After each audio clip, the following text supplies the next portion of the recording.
Hello, എന്തൊക്കെയുണ്ട് വിശേഷങ്ങൾ? എല്ലാവരും സുഖമായിരിക്കുന്നെന്ന് വിചാരിക്കുന്നു. എന്നാൽ നമ്മുടെ 81ാമത്തെ പാട്ടിലേക്ക് പോയാലോ? എല്ലാവരും കമൻ്റ് ഇടാനും സബ്സ്ക്രൈബ് ചെയ്യാനും മറക്കരുത് കേട്ടോ. എന്നാൽ നമുക്ക് പോവാം. നീ വരുന്നില്ല എന്ന് പറഞ്ഞിട്ട് ഇപ്പം എന്താ കണ്ണേട്ടൻ സമ്മതിച്ചോ? റൂമിലേക്ക് വന്ന പാർവണിയെ നോക്കി ശിവാനി ചോദിച്ചു. ശിവ പുറത്തു പോയി, വരാൻ ലേറ്റ് ആവും, അതുകൊണ്ടാ വന്നേ. കണ്ണേന്ന് ചേച്ചി പിരിഞ്ഞിരിക്കാൻ പറ്റുന്നുണ്ടാവില്ല, അതായിരിക്കും എങ്ങോട്ടും പോവാൻ സമ്മതിക്കാത്ത, അമ്മു പറഞ്ഞു. അതെ, എന്താ സ്നേഹം, ആ സ്നേഹത്തെക്കുറിച്ച് എനിക്ക് മാത്രമേ അറിയൂ. അത് പറഞ്ഞ പാർവണ ബെഡിലേക്ക് കിടന്നു. കുറെ നേരം സംസാരിച്ചിട്ടാണ് അവർ 3 പേരും കിടന്നുറങ്ങിയത്. റിയമോൾ 2 ദിവസമായി മുത്തശ്ശിയുടെ കൂടെയാണ് കിടക്കാറുള്ളത്. ഡോറിൽ നിർത്താതെയുള്ള തട്ടൽ കേട്ടാണ് ശിവാനി കണ്ണു തുറന്നത്.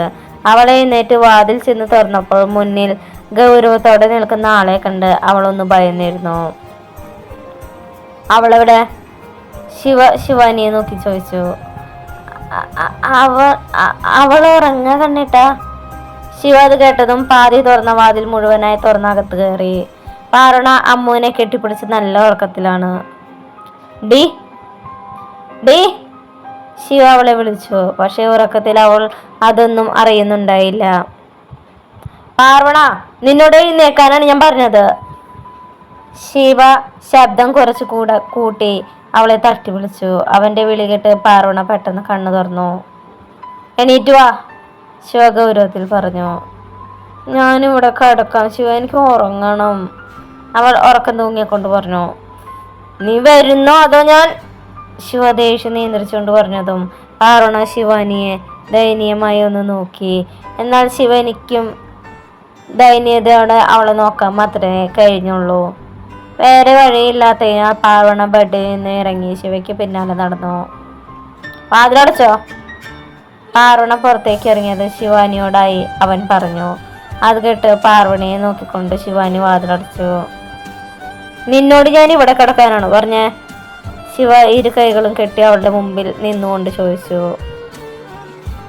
അത് നീ പോയപ്പോ എനിക്ക് ഒറ്റയ്ക്ക് അവിടെ കിടക്കാൻ പേടിയായി, അതാ ഞാൻ ഇവിടേക്ക് വന്നേ, അവൾ നിഷ്കളങ്കമായി പറഞ്ഞു. ഇത് ഞാൻ വിശ്വസിക്കണം അല്ലേ? അവൻ ചോദിച്ചു. അതെ ശിവ, ശരിക്കും പേടിച്ചിട്ടാ. ശിവ ഒന്ന് മൂളിക്കൊണ്ട് അവളെ കൈ പിടിച്ച് മുന്നോട്ട് നടന്നു. റൂമിലേക്കായിരുന്നില്ല അവൻ അവളെ കൊണ്ടുപോയിരുന്നത്.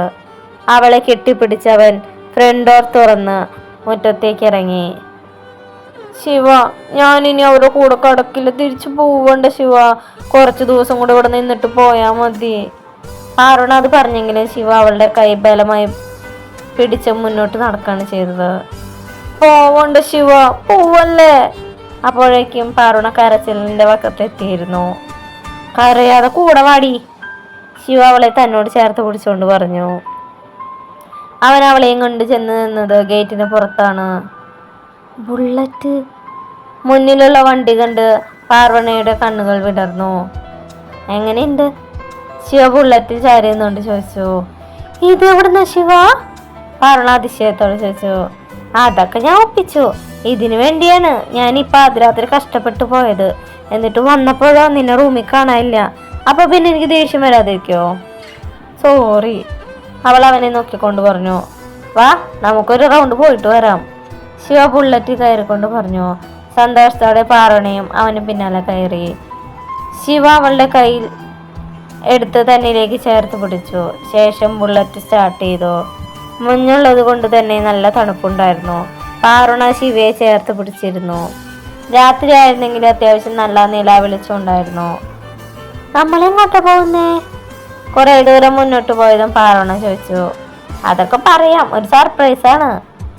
പിന്നീട് പാർവണ ഒന്നും ചോദിക്കാൻ പോയില്ല. അവന്റെ പുറത്ത് തല വെച്ച് കണ്ണുകൾ അടച്ചങ്ങനെയിരുന്നു.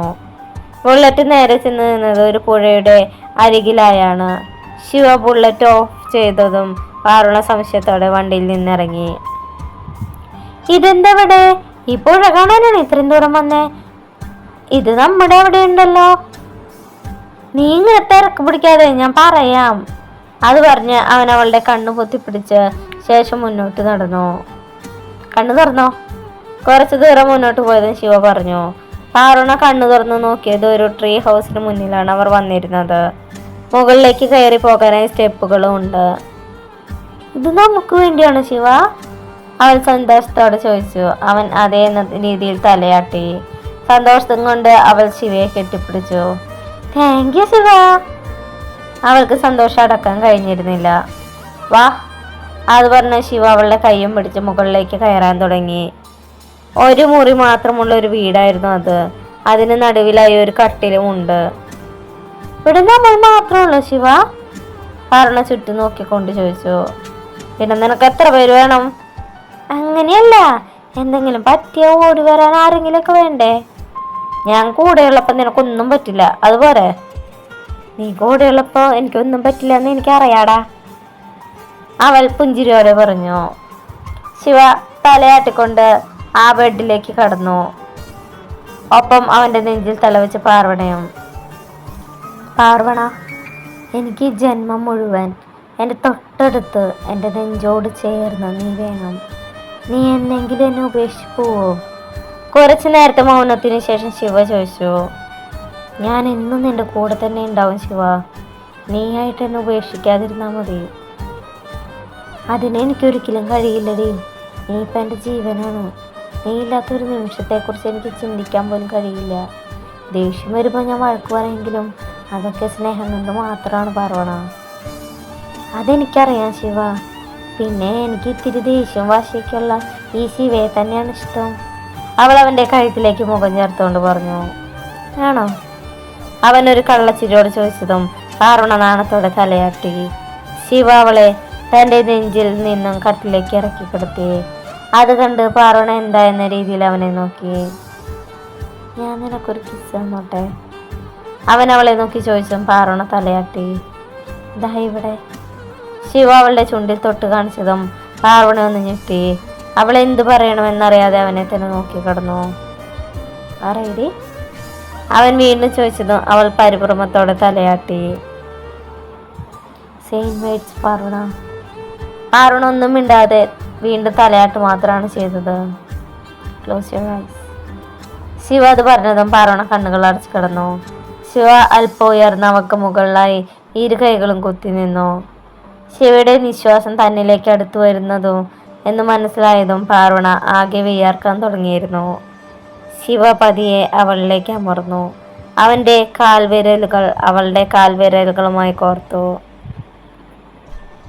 പാർവണയുടെ കൈകൾ ഇരു സൈഡിലേക്കായി പിടിച്ച് അവൻ തൻ്റെ മുഖം അവളിലേക്ക് അടുപ്പിച്ചു. അവൻ്റെ ചുണ്ടുകൾ അവളുടെ അധരങ്ങളിലേക്ക് ചേർത്തു. പാർവണ ഒന്ന് ഞെട്ടിപ്പിടഞ്ഞു. ശിവ ഇരു കണ്ണുകൾ അടച്ച് അവളുടെ അധരങ്ങളിലേക്ക് ആഴ്ന്നിറങ്ങിയിരുന്നു. ചുണ്ടുകളെയും പല്ലുകളെയും മറികടന്ന് അവരുടെ നാവുകൾ തമ്മിൽ കൂടിച്ചേർന്നിരുന്നു.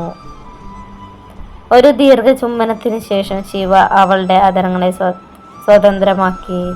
ശേഷം അവളുടെ കഴുത്തിലേക്ക് മുഖം ചേർത്തു. ശിവയുടെ മുഖം കഴുത്തിൽ നിന്നും താഴേക്ക് ചലിച്ചതും പാർവണ ഒരു ഏങ്ങലോടെ അവൻ്റെ ഷർട്ടിൽ മുറുകെ പിടിച്ചു. സ്റ്റാമിന തീരെയില്ലല്ലോ എൻ്റെ പാർക്കുട്ടിയെ, ശിവ അവളുടെ മുഖം കണ്ടുകൊണ്ട് ചോദിച്ചു. എനിക്ക് വെള്ളം വേണം, അവൾ വിറയിലൂടെ പറഞ്ഞു. ശിവ അവളുടെ മേൽ നിന്ന് എണീറ്റു. ശേഷം ബെഡിന് സൈഡിലായി വെച്ചിരിക്കുന്ന ബോട്ടിൽ നിന്നും വെള്ളം എടുത്ത് അവൾക്ക് കൊടുത്തു. പാർവണ പരവേശത്തോടെ കുപ്പിയിലെ മുഴുവൻ വെള്ളം കുടിച്ചു തീർത്തു. ഇങ്ങനെയാണെങ്കിൽ നീ കുറെ വെള്ളം കുടിക്കുമല്ലോ, ശിവ കളിയാക്കി പറഞ്ഞു. പാർവണ ചുമക്കാൻ തുടങ്ങിയിരുന്നു. നിനക്ക് പേടിയുണ്ടോ? ശിവ അവളുടെ മുഖം കൈകളിലെടുത്തുകൊണ്ട് ചോദിച്ചു. അത് പിന്നെ നിനക്ക് ഇങ്ങനെയൊക്കെ ഒന്ന് ശിവന് വെറുതെ കളിയാക്കാതെ, പാർവണ മുഖം തിരിച്ചുകൊണ്ട് പറഞ്ഞു.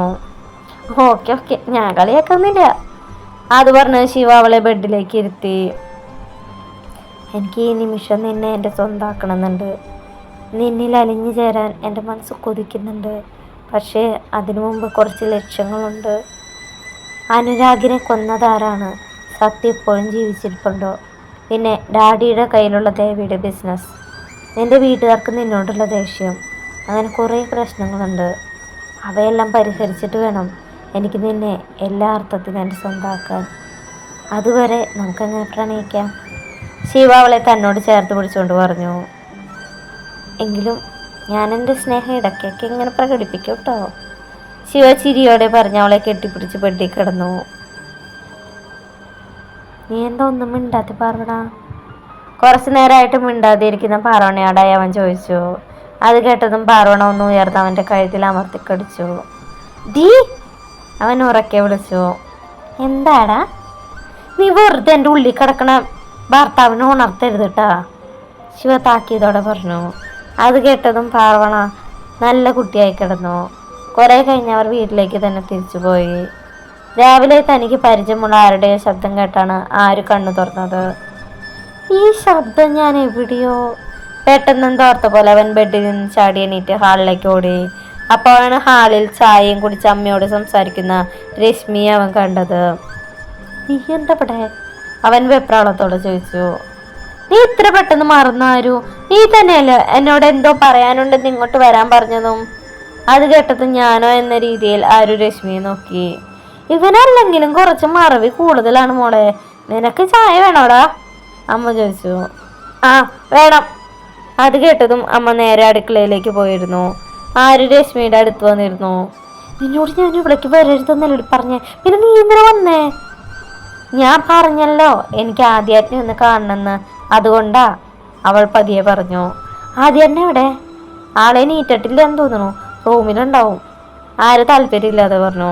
എന്നാ നമുക്ക് റൂമിലേക്ക് പോയി കണ്ടാലോ? നിനക്കെന്താ പ്രാന്തുണ്ടാ? കുറച്ചു നേരം ഇവിടെ ഇരിക്കി, അവനിപ്പം ഇങ്ങോട്ട് വരും. ആര് ചെറിയ ദേഷ്യത്തോടെയാണ് പറഞ്ഞത്. ഹാളിൽ നിന്നും പതിവില്ലാത്ത ആരുടെ ശബ്ദം കേട്ടാണ് കണ്ണൻ പുറത്തേക്ക് വന്നത്. കാലിലെ പ്ലാസ്റ്റർ അയച്ചതിനാൽ നടക്കാൻ കഴിയുമായിരുന്നു. കയ്യിൽ ചെറിയൊരു മുറിവുണ്ട്, അത് വേഗം മാറുമെന്ന് ഡോക്ടർ പറഞ്ഞിരുന്നു. വാതിൽ തുറന്ന പുറത്തേക്ക് വന്ന കണ്ണൻ കാണുന്നത് ആരുവിന്റെ അടുത്തിരിക്കുന്ന രശ്മിയാണ്. രശ്മിയെ കണ്ടപ്പോൾ കണ്ണൻ ഒന്ന് പുഞ്ചിരിച്ചു. മറുപടിയായി അവളും ഒന്ന് പുഞ്ചിരിച്ചു. കണ്ണനെ നീറ്റോ? എന്താ ഇവിടെ തന്നെ നിന്നെ? ഇങ്ങോട്ടേക്ക് വന്നിരിക്കേ, ആരോ ചെയറിലേക്ക് ചൂണ്ടിക്കൊണ്ട് പറഞ്ഞു. വേണ്ട, ഞാനിവിടെ ആരുടെയോ ശബ്ദം കേട്ടപ്പോൾ വന്ന് നോക്കിയെന്നുള്ളോ, നിങ്ങൾ സംസാരിക്കേ. അത് പറഞ്ഞ് കണ്ണൻ അടുക്കള ഭാഗത്തേക്ക് പോയി. നീ കാണാൻ വന്ന ആളെ കണ്ടല്ലോ, ഇനി പോകാൻ നോക്ക്. ഈ കാര്യങ്ങാനും ഇവിടെ അറിഞ്ഞ എല്ലാരും കൂടെ എന്നെ അടിച്ചു പുറത്താക്കും. അതുകൊണ്ട് ഇനി ഇടയ്ക്കിടയ്ക്ക് ഇങ്ങോട്ട് വരരുതിട്ടാ. നീ ഇങ്ങനെ പേടിക്കാതെ പൊട്ടാ, നിനക്കൊന്നും പറ്റില്ല. ഇനി അഥവാ നിന്നെ പുറത്താക്കി നീ ഞങ്ങളുടെ വീട്ടിലേക്ക് വന്നോ? ഇവിടെ ആകുമ്പോ പണിയൊന്നും എടുക്കാതെ 3 നേരം കഴിച്ചു ഉറങ്ങിയിരിക്കാം. നിന്റെ വീട്ടിലേക്ക് വന്നിട്ട് ഞാൻ എല്ലുമുറിയെ പണിയെടുക്കേണ്ടി വരും. അതിന് ആരുവിനെ കിട്ടില്ല മോളെ. വേണ്ടെങ്കി വേണ്ട, എന്നാലും ഞാനിവിടെ ഇടയ്ക്കിടയ്ക്ക് വരും. നീ എന്നെ കൊലക്ക് കൊടുത്തടങ്ങുമല്ലേ? അങ്ങനെയില്ല, പക്ഷെ എനിക്ക് ഇവിടേക്ക് വരാൻ നിന്നെ കൊലക്ക് കൊടുക്കണമെങ്കിൽ ഞാൻ കൊടുക്കൂ. അവൾ ചിരിച്ചുകൊണ്ട് പുറത്തേക്ക് പോയി. എനിക്കുള്ളൊരു പാരയാണോ ഇവളെന്നൊരു സംശയമുണ്ട്. അവൾ പോകുന്നു നോക്കി ആരും മനസ്സിൽ പറഞ്ഞു. അപ്പോൾ നമ്മുടെ ഇന്നത്തെ പാട്ട് കഴിഞ്ഞു. എല്ലാവരും കമൻ്റ് ഇടുമെന്ന് വിശ്വസിക്കുന്നു. Bye, thank U.